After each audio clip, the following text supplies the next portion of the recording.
Okay, so I just want to change my igniter. That should be an easy job. You should just take out the two screws, take out the screw that holds the igniter in, and put it all back together, right? But unfortunately, this is what I found.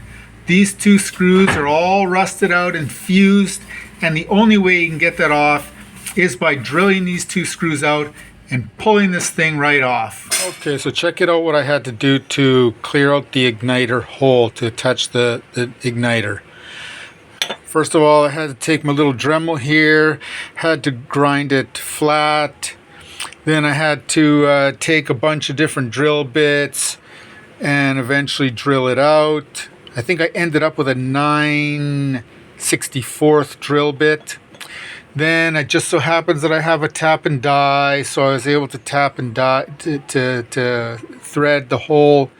And then it just so happens that I have this little screw that came off of, you know, the light socket. That's the ground screw from a light bulb socket, and it fits and should work. So this is the old igniter here, the metal part that attaches it to the burner plate, rusted off. The whole thing fell into the stove. I had to fish it out. Okay, so now of course the screw that I chose to attach the new igniter is too big. So I got to drill out that hole.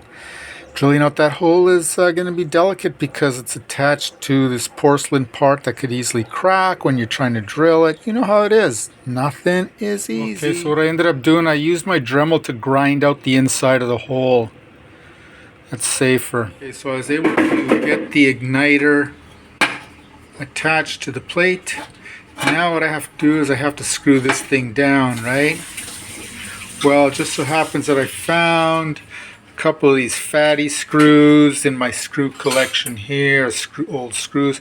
These two will actually fit into the hole and bind enough, cut in enough to hold that into place. You can see how I got those fatty screws in there, and they're kind of just, basically they're just bound in there, and they're holding that on nice. Oh, works perfectly.